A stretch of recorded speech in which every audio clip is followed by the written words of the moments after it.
nosso Pai, nesse seu imenso amor, foi quem gerou-nos com a palavra da verdade, nós as primícias do seu gesto criador.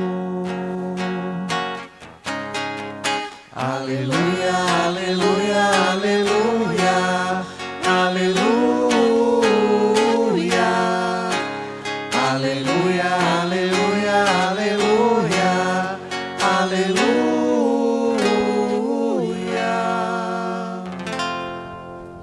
O Senhor esteja convosco.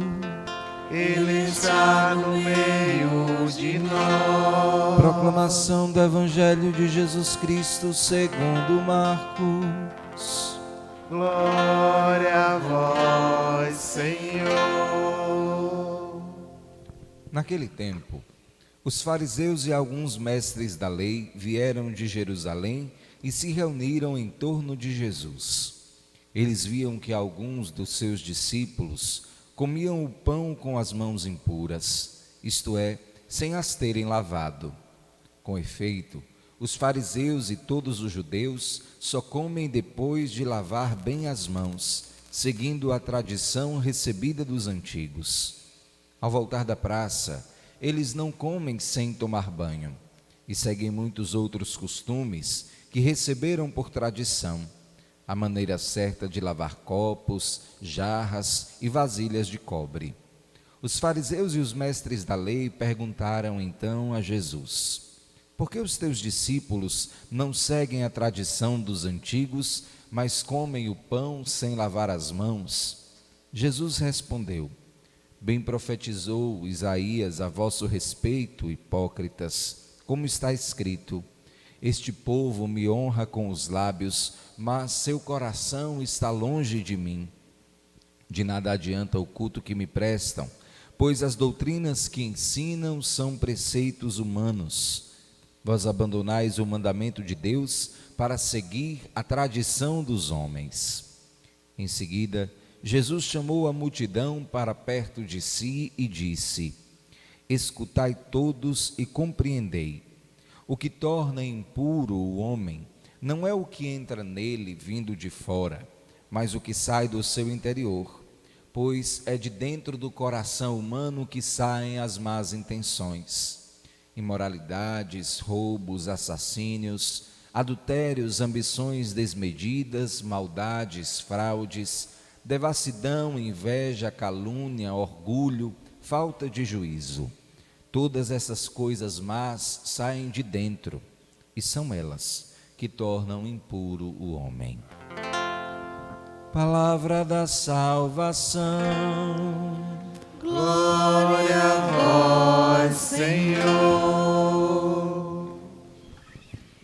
Queridos irmãos e irmãs que estão aqui na igreja celebrando conosco este 22º domingo do tempo comum, estimados irmãos que me acompanham pelos meios de comunicação, a todos vós, graça e paz. Nós estamos vivendo neste tempo uma experiência de escutar as palavras de Jesus repetidas vezes durante a semana sobre um tema fundamental para a vivência pura da nossa religião. Jesus tem falado sobre a hipocrisia. Esta palavra que atualmente é tão usual no nosso vocabulário para designar algumas ações de pessoas que nos parecem ações cheias de incoerência. Basta um post numa rede social e alguma discordância, imediatamente nós vamos ver homens e mulheres das mais diversas opiniões acusando alguém de uma ação hipócrita. No entanto, aquilo que Jesus está se referindo ao longo desta palavra não está apontado apenas para algumas ações isoladas de hipocrisia. Até porque nós precisamos ser sinceros uns com os outros. Pequenas ações hipócritas, infelizmente, todos nós, em algum momento, as possuímos. O Senhor, ele está falando, no fundo, sobre a realidade da hipocrisia ligada ao caráter, particularmente aquela ligada à prática religiosa, cheia de ações exteriores, mas sem nenhum sentido profundo de vivência e de sentido a agradar a Deus, o Senhor. Jesus conhecia muito bem os fariseus e os mestres da lei. Sabia, inclusive, que eram homens que punham sobre os ombros daqueles que estavam subordinados aos seus ensinamentos uma série de ações que eram por demais penosas para o cumprimento, o que tornava a religião uma realidade extremamente pesada, difícil e até impossível de ser vivida.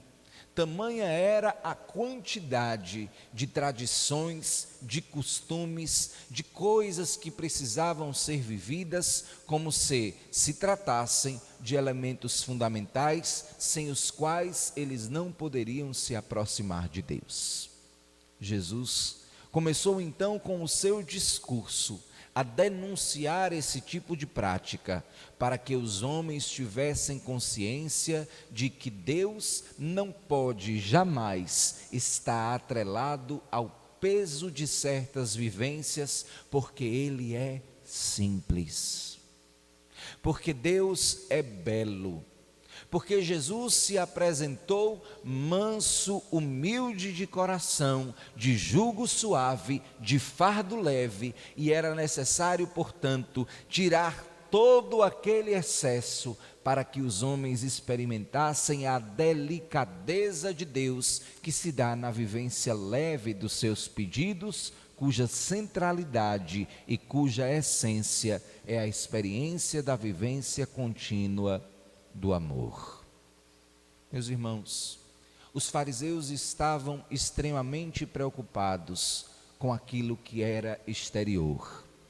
Os judeus possuíam, inclusive o evangelista faz questão de enfatizar, alguns costumes ligados à higiene física, que estavam também eles atrelados ao sentimento religioso. Era preciso lavar as mãos, era preciso tomar banho, era preciso seguir uma série de normas, porque a pureza exterior estava prescrita dentro do contexto da lei de Moisés, como sendo fundamental para a vivência da fé. Até aí, nenhum problema. Qual era, no entanto, a centralidade da hipocrisia apontada por Jesus? Ora, se havia tanta preocupação e tanto zelo com aquilo que é exterior, inclusive do ponto de vista higiênico, por que o coração daqueles homens estava tão cheio de maldade? Porque as intenções daqueles homens, inclusive com relação a Jesus, basta nós vermos que eles estão constantemente tentando pegar Jesus em algum erro no seu discurso, eram tão mal intencionados.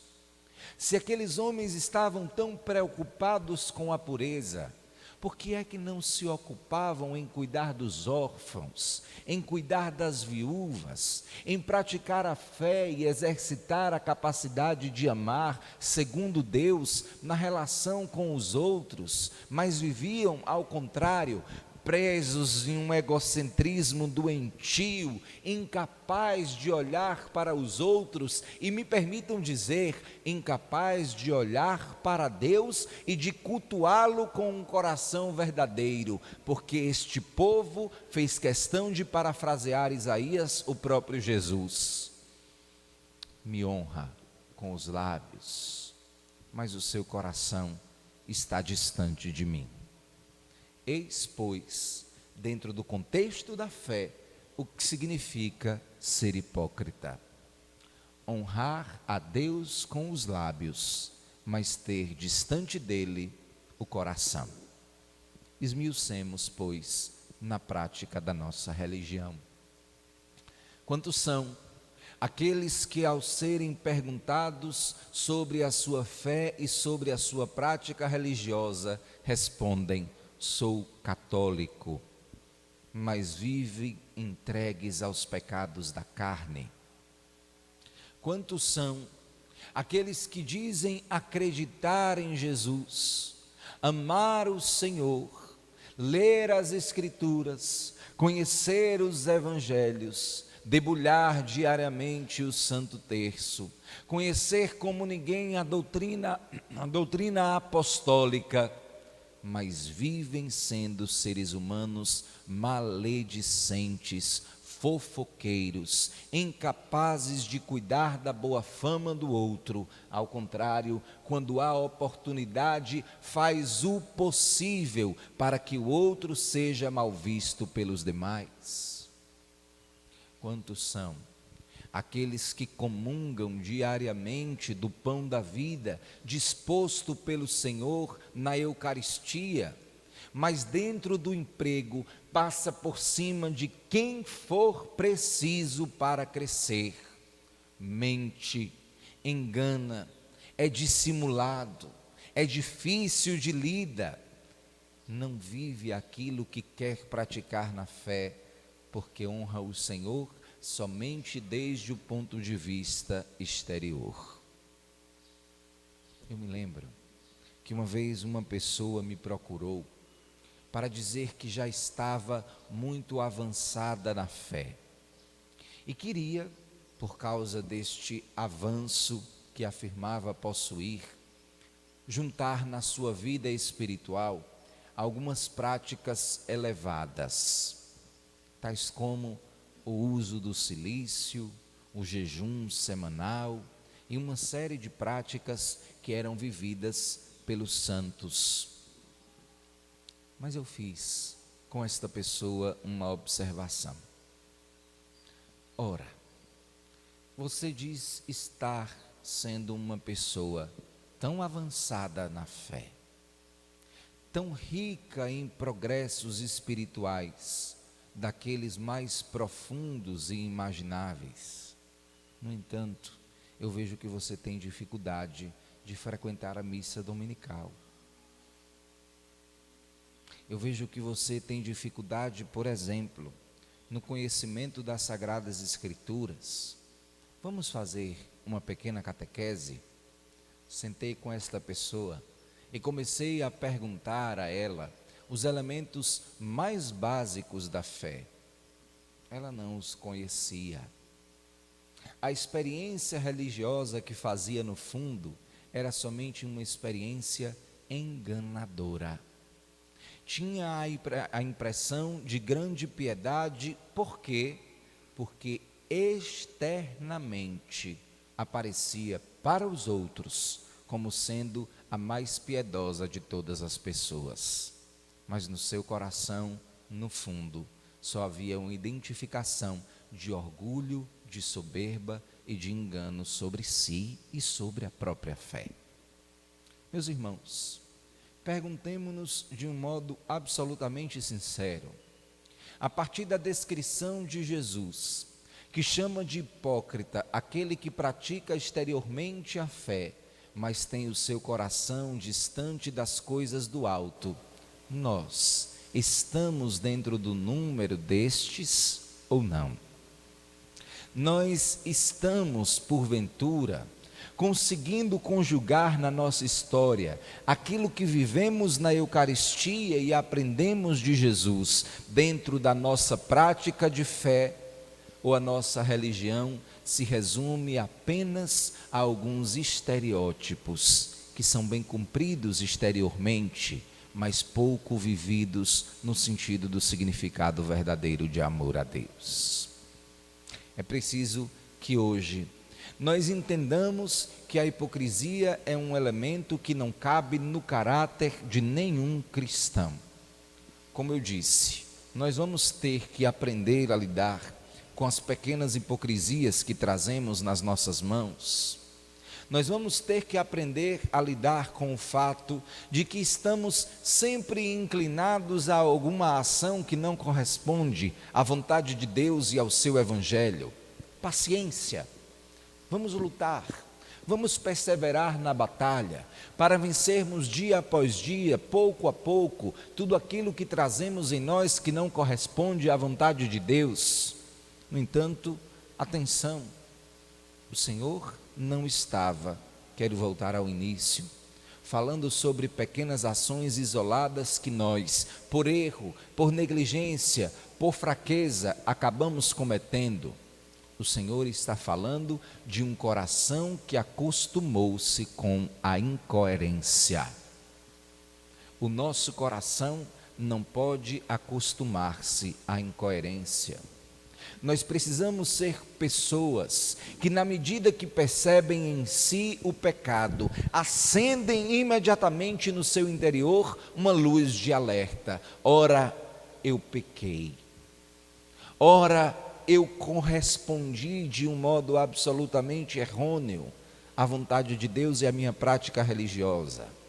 Ao cometer um pecado, nós precisamos ser como aqueles que tomam uma espécie de choque, tal como quando nós estamos discutindo com alguém e no ímpeto da discussão, por causa dos impulsos sentimentais que possuímos, dizemos alguma besteira, mas imediatamente batemos na boca e damos-nos conta: eu não podia ter dito isso.